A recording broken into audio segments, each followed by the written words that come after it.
Udah mancing dari pagi sampai siang, udah gonta-ganti umpan, pindah spot berkali-kali, tapi gabusnya nggak nyambar juga. Air keruh banget, coklat kayak kopi susu, rasanya frustrasi.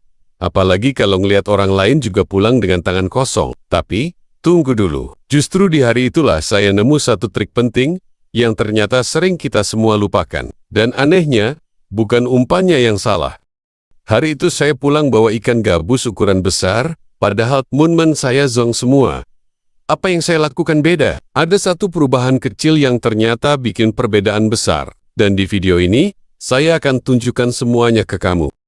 Pagi itu saya berangkat mancing ke spot langganan. Lokasinya di pinggiran sungai yang biasanya tenang dan jernih. Tapi kali ini, beda. Hujan deras semalam bikin air sungai jadi keruh berat. Arusnya deras, dan semua kelihatan mati. Biasanya, kalau air kayak gini orang-orang langsung pulang, tapi saya pikir, kenapa nggak sekalian eksperimen?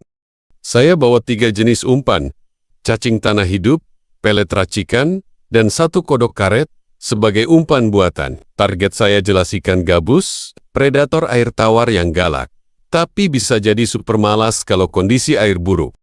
Pertama, pilih lokasi yang tenang. Pertama, cari spot yang nggak terlalu kena arus. Di air keruh, ikan cenderung ngumpet di pinggiran, balik batu, atau semak air. Saya pindah ke bagian sungai yang agak masuk ke daratan. Airnya tenang, tapi cukup dalam.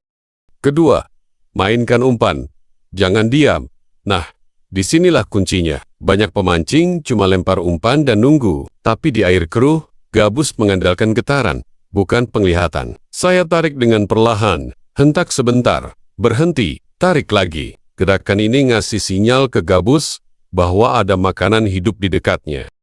Ketiga, gunakan senar dan kail yang ringan. Gunakan senar kecil tapi kuat, 0,2 mm sampai 0,3 mm.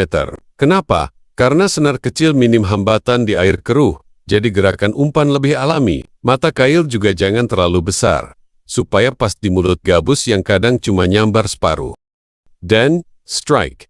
Strike pertama, gabus nyamber keras dari balik semak. Bukan karena umpan cacing atau pelet, tapi karena saya mainin ritme gerakannya. Setelah itu saya ulangi pola yang sama, tarik, hentak, diam. Dan gak butuh waktu lama, akhirnya strike kedua. Jadi ternyata, di air keruh seperti ini, kita harus ngomong ke ikan pakai getaran. Ikan gabus nggak bisa lihat jelas, tapi mereka bisa rasa getaran sekecil apapun. Dan itu kenapa banyak orang gagal, karena mereka cuma lempar umpan dan pasrah menunggu sambaran. Jadi buat kamu yang suka mancing di air keruh, ingat 3 hal ini. 1. Pilih spot yang tenang. 2. Mainkan umpanmu, jangan cuma ditinggal. 3. Gunakan senar kecil dan pancing yang ringan, karena kadang, bukan soal umpannya, tapi cara kamu memainkannya. Dan di kondisi seperti ini, sedikit strategi bisa bikin kamu pulang bawa ikan gabus babon dalam jumlah yang banyak. Kalau kamu suka video kayak gini, klik like dan subscribe, dan tulis di komentar, kamu tim pelet, tim cacing, atau tim kodok buatan, atau tim kodok asli.